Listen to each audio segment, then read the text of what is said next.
Hi, I'm Jesse with Canine Perspective, and we're here at my daycare, and this is an updated video on just a standard day at our facility here at Canine Perspective. So we'll take you on back where all the magic happens.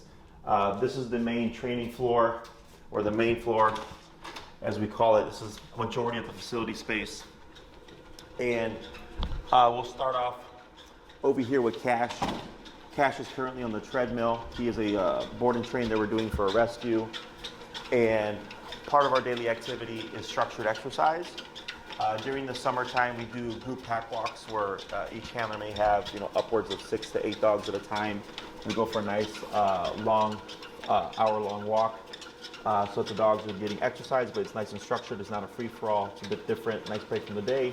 So as winter is approaching, I decided to get some treadmills. I'm gonna get a few more so that we still get the structured exercise as part of the dog's daily structure.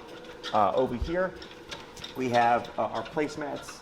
As you see on each column here, currently we just have Tango, and she's doing a bit of duration work. This is mental exercise, so it's a nice break from the physical stimulation. It may not look like much, but for a dog, sitting still for a long period of time is mentally exhausting. It's kind of like a small child, and asking them to sit still for an hour at church. It takes quite a bit of work for them to sit still. So same thing for a dog. So this helps break up the day, so it's not constant, again, physical activity or like just playing all the time. So this is a nice kind of mental break for the dog. They get to decompress, but at the same time practice impulse control and get some mental stimulation going on. Currently on the floor, we have Enrique, who's one of my trainers, and he's working with Daycare and training Moose. Right now he's working with Moose on the place command. And he's of course being e-collar trained because that's how we train all our dogs older than 6 months. It's the most reliable and efficient way of training.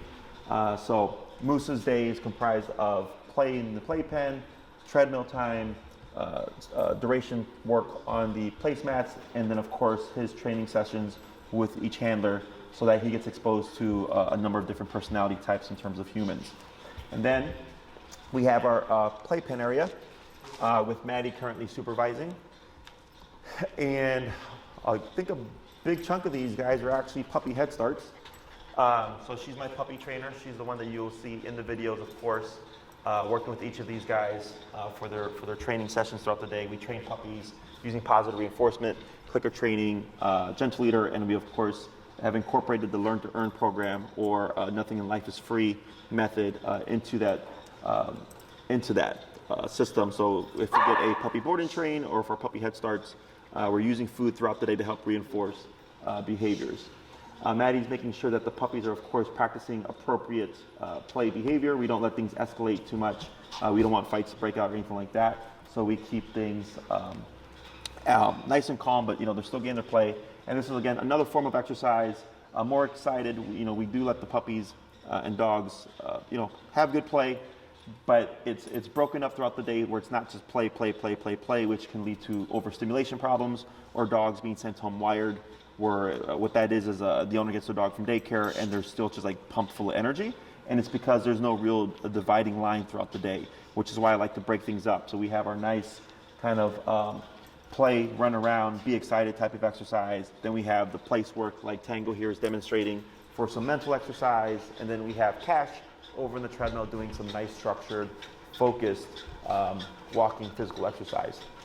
And then over here, we have our daycare kennels, and we've let some dogs in here intentionally. So we have Mr. Bill Murray, who is currently knocked out, and we have Finn and Boone here hanging out in the kennels. As you can see, they're nice and calm, they're relaxed, they're actually sleeping, despite the fact that we have dogs playing right in front of them. So this is very important because in a lot of kennels, you go there and the dogs are just barking, there's overstimulation, there's a lot of frustration, anxiety and things like that going on. I want a nice, calm and quiet kennel. So despite the fact that there are dogs playing over here, these guys are over here nice and relaxed, observing, and it's nice to keep them out here so they see us like moving around and stuff, so they're not cooped up in the back alone or anything like that. They're out here with everything going on and learning to relax despite the energy that's going on around them, which is very important because a lot of dogs don't know how to kind of contain themselves when they see excited energy. They want to reciprocate and be excited back. So it's good that they learn these things. And kennel time allows them to decompress and just relax, get a break from the daily activities, because again, too much activity can also be a bad thing. So we want to make sure that we send our dogs home tired and not wired. And that's essentially a day here at Daycare at my facility. And that is pretty much it. I am just with Canine Perspective. Thank you for watching.